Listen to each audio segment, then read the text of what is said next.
নমস্কার বন্ধুরা, শম্পার রান্নাঘরে আপনাদের সকলকে স্বাগত জানাচ্ছি। আজ আমি আপনাদের সাথে শেয়ার করব কিভাবে চিড়ের পোলাও বানালে চিড়ের পোলাও একেবারে সুন্দর ঝরঝরে হবে এবং খেতেও দুর্দান্ত স্বাদের হবে। এই চিড়ের পোলাও সকালের জলখাবারে হোক বা বাচ্চাদের টিফিনের জন্য খুবই কম সময়ে কয়েকটি মাত্র উপকরণ দিয়ে বানিয়ে নিতে পারেন। আজকের রেসিপি যদি আপনাদের ভালো লেগে থাকে তবে চ্যানেলটি সাবস্ক্রাইব করে নিয়ে আমার পাশে থাকার অনুরোধ রইল। দোকানে দুই ধরনের চিড়ে পাওয়া যায়, মোটা চিড়ে আর পাতলা চিড়ে। পোলাও বানানোর জন্য অবশ্যই মোটা চিড়েটা ব্যবহার করতে হবে। আর নিয়েছি কাজু, কিশমিশ, গোটা গরম মশলা, দুটো তেজপাতা, অল্প পেঁয়াজ কুচি আর কাঁচা লঙ্কা কুচি। চিড়েটা প্রথমেই ধুয়ে নিতে হবে। চিড়েটা ধোয়ার জন্য এই টেকনিকটা ফলো করলে চিড়ের পোলাও অবশ্যই ঝরঝরে থাকবে।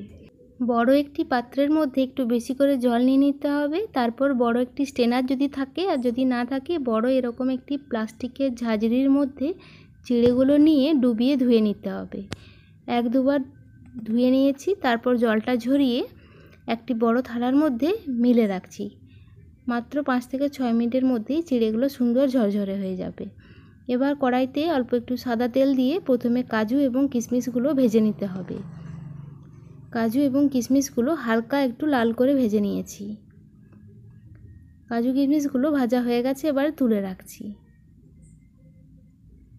এবার ওই তেলের মধ্যেই দুটো তেজপাতা, 2 টুকরো দারচিনি, 4টে লবঙ্গ, 2টো এলাচ ও অল্প একটু সাদা জিরে ফোড়ন দিয়ে ফোড়নটা কয়েক সেকেন্ড একটু ভেজে নিচ্ছি। ফোড়ন থেকে সুন্দর গন্ধ বেরিয়ে এলেই কেটে রাখা পেঁয়াজগুলো দিয়ে দিলাম। চিড়ের পোলাওতে পেঁয়াজ কুচি ব্যবহার করলে চিড়ের পোলাওয়ের স্বাদ অনেক বেশি ভালো হবে। পেঁয়াজগুলো অল্প একটু লাল করে ভেজে নিয়েছি। এবার কালারের জন্য অল্প একটু হলুদ গুঁড়ো দিলাম, 4টে চেরা কাঁচা লঙ্কা দিলাম, তারপর অল্প একটু ভেজে নিচ্ছি। ঝালটা আপনারা নিজেদের পছন্দ অনুযায়ী দেবেন। এবারে জল ঝরিয়ে রাখা চিড়েগুলো দিয়ে দিলাম। দেখুন চিড়েগুলো খুব সুন্দর ঝরঝরে আছে।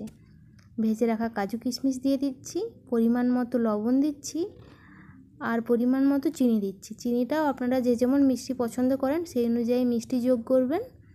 এবার একটু সাবধানে আলতো হাতে নাড়াচাড়া করে সমস্ত কিছু মিশিয়ে নিচ্ছি। তারপরে গ্যাসের আঁচটা কমিয়ে ঢেকে রেখে দিতে হবে। অল্প কিছুক্ষণ ঢেকে রেখে দিলেই চিনি এবং লবণটা গলে গিয়ে চিড়ের সাথে খুব ভালো মতো মিশে যাবে। মোটামুটি 3 থেকে 4 মিনিট ঢেকে রেখেছিলাম। চিনিগুলো বেশ ভালো মতো গলে গেছে। এবারে আর কিছুই নেই, জাস্ট 1-1.5 মিনিট একটু নাড়াচাড়া করে ভেজে নিন। তারপরে নামিয়ে নিলেই তৈরি হয়ে গেল দারুণ স্বাদের ঝরঝরে চিড়ের পোলাও। এইভাবে একদিন বাড়িতে বানিয়ে দেখতেই পারেন, দারুণ সুন্দর খেতে লাগে। যদি রেসিপিটি আপনাদের ভালো লেগে থাকে তবে চ্যানেলটি সাবস্ক্রাইব করে নিতে পারেন পরবর্তী ভিডিও পাওয়ার জন্য। ধন্যবাদ সকলকেই।